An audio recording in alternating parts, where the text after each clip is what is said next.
Oilada nechinchi farzandligingizni ayting, man sizga xarakterizni aytib beraman. Ishonmayapsizmi? Videoni oxirigacha ko'ring. To'ng'ich farzandsiz, mustaqilsiz, yetakchilik qobiliyatingiz bor, mas'uliyatlisiz, yoshingizga nisbatan ancha mature, ya'ni yetukroqsiz, jiddiysiz va ba'zida o'tda ketgan perfeksionistsiz.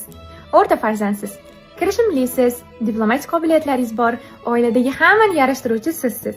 Lekin ba'zida o'zingizni xuddi e'tibordan chetda qolgandek his qilasiz.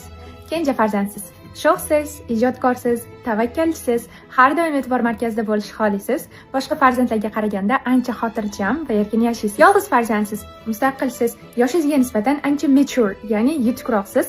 O'zingiz yolg'iz qolganda yaxshiroq his qilasiz boshqalar bilan bo'lgandan ko'ra.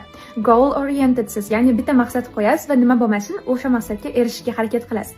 Lekin siz tanqidni ko'tara olmaysiz. Egizaklarsiz, hissiy jihatdan bir-biringizga judayam bog'liqsizlar, ijtimoiy faolsizlar, lekin o'zingizlarni shaxs, individual sifatida ko'rishda, ajratishda qiynalasizlar.